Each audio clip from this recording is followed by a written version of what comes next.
the manufacturing technology, we have discussed on foundry technology, that is casting technology or casting process. So we have discussed the concept of casting process. So in the casting process, our purpose is to make the cavity or say mold, and we can pour our liquid metal for product manufacturing.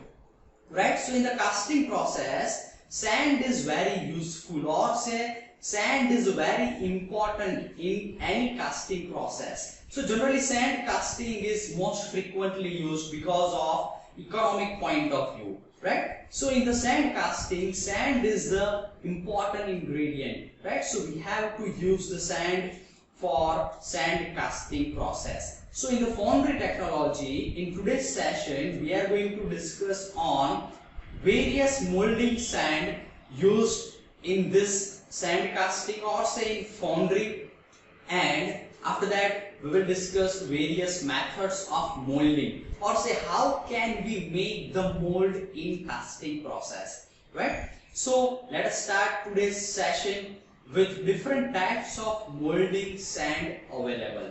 Right? So as per our discussion in the casting process, we have discussed the gating system as well as the sand casting process. Right? So in the sand casting, our mold can be made with help of sand. Right? So sand is nothing but it is very useful component or say ingredient in sand casting process. Right? So which are the sand available or say which are the types of molding sands? Here I mentioned the different types of molding sands available. Right? So here I mentioned the green sand, dry sand, loam sand, and different types of sands available. Right? So once again I repeat, purpose of the sand is to create the cavity easily, and the sand is very important because it can sustain and withstand against high temperature, and it is cheap or say easily available.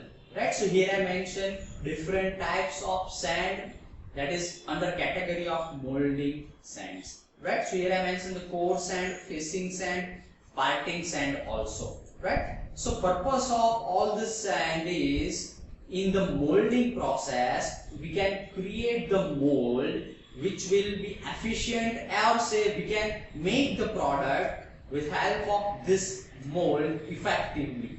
Right? So here I mentioned various types of sand that is found in foundry industry or say in casting process. Right? So quickly go through all this type of sands. First of all, here I mentioned the green sand. So what happens or say how can we define this green sand? So as per our earlier discussion, green sand is a type of sand in which moisture content is present. It means any sand which will be having a moisture or say water content, it is known as a green sand. Right? So purpose of green sand is to make the mold or say this type of green sand will flow in the molding box easily because of water content. So you can easily make your mold. Right? So green sand is nothing but sand which will be having a water content in its body. Right? So after that, as per the name, here I mentioned the dry sand. What do you mean by dry sand? Dry sand is nothing but it is sand which will be having a no moisture. It means when you put your moist or green sand in the oven for the baking, what happens? All of the moistures will be evaporated and the sand will be in dry form. Right? So that's why it is known as a dry sand, because there will be no moisture or water contact in it.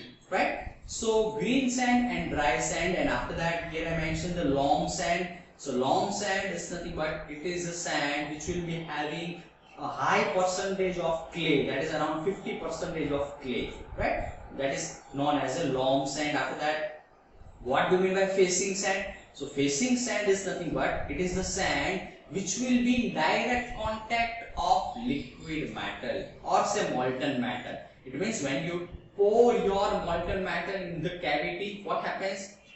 this molten metal will come into contact with the sand that is next to this liquid matter. It means this sand is known as a facing sand.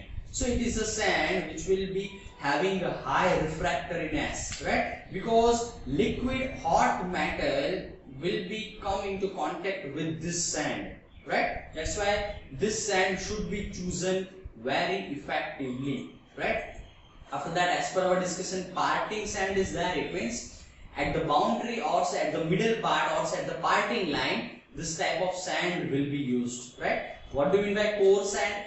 Core sand is nothing but it is a sand which is used for making of core. So core is nothing but it is a sand cylinder, and this type of sand cylinder will be used for making the hollow part in our product, right? So core will be made with help of some special sand, with help of some additives, and this sand is known as a core sand, right? So after that, here I mentioned the backing or say floor sand. So what happens when we do the casting process, after cooling and solidification, our mold will be broken, right? So after breaking the mold, all the sands will break into small parts and it will be collected at the floor space, right? That's why this sand is known as a floor sand or backing sand, because with repeatedly use, this sand will be found in black color with help of or say because of repeatedly used, right? So you can use this sand in repetitive casting process. That's why it is known as a backing or floor sand, right? After that, as per our discussion, let's start our methods of molding, or say how can we make the mold in casting process, right? So in the casting process, pattern is very important. What do you mean by pattern? It is nothing but replica, or say it is according to your product to be made, right? So with help of this pattern, you can make a cavity and whole mold, right? So how can we make the mold around the pattern, or say how can we make the mold for the casting process? So here I mentioned the various techniques and various concepts used for molding, right?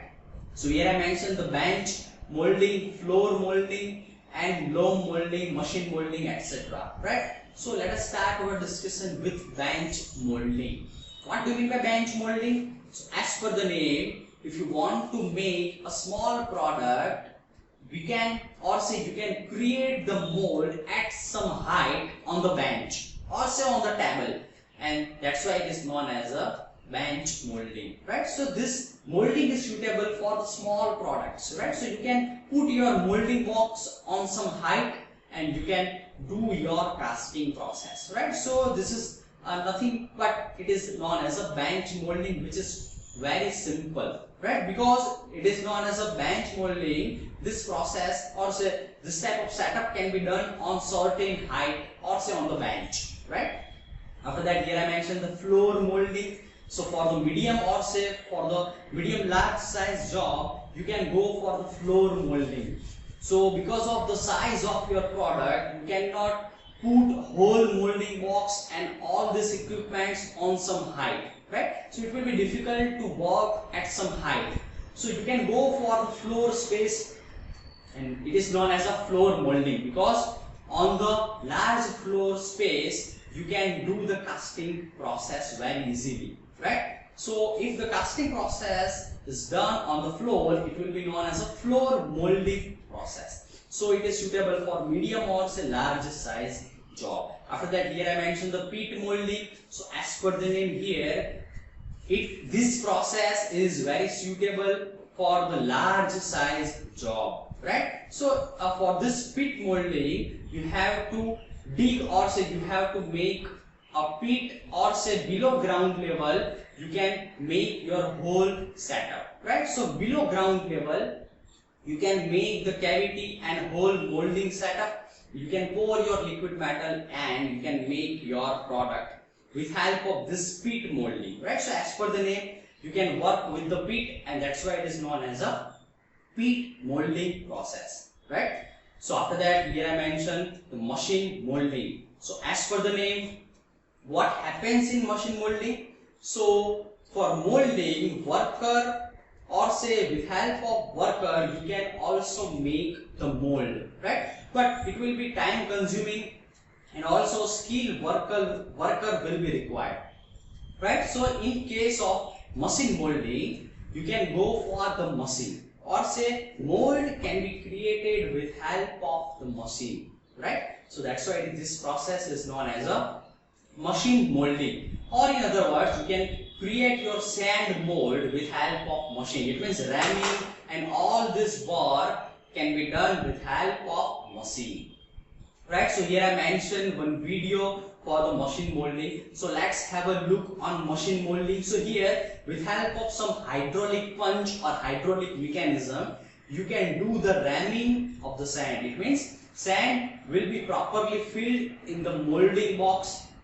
With help of this ramming, you can create the mold, right? That's why this process is known as a machine molding, right? So this process is very effective because with help of machine you can do the proper ramming. That's why your cavity will be very perfect as per the dimension, right? So that's why this process is known as a machine molding. And here skilled worker will not be required because you have to make the cavity very effectively, right? So here for product manufacturing, this machine molding will be used very effectively, right? So in this video, it is shown as with help of some mechanism or with help of hydraulic actuation, you can ram your sand and you can create the mold easily, right? So as you can see from this video, cavity will be created very effectively, right? So this is how machine molding can be done. So after that, here I mentioned the long molding. As per the name, if your mold will be having a sand named as a long sand, this molding technique is known as a long molding. So long sand is nothing but it is having a 50% or say very high clay content, right? So this is nothing but it is a long sand molding, right? So if you use the long sand for making of the mold, it is known as long molding. After that, here I mentioned the carbon dioxide or say dry sand molding, and after that we will discuss the carbon dioxide molding technique. So as per our discussion, if you use the dry sand, it is known as a dry sand molding. Once again I repeat, in the long molding what happens? You can use the long sand, and in the dry sand molding you can use the dry sand. So this is nothing new, but if you use the dry sand for making the mold, it is known as a dry sand molding. So as per our discussion, in the carbon dioxide molding, what happens in the carbon dioxide molding? So this process is a bit expensive. So here, what is the concept? After making the mold with help of any sand, you can flow the carbon dioxide gas over the mold. So what happens here?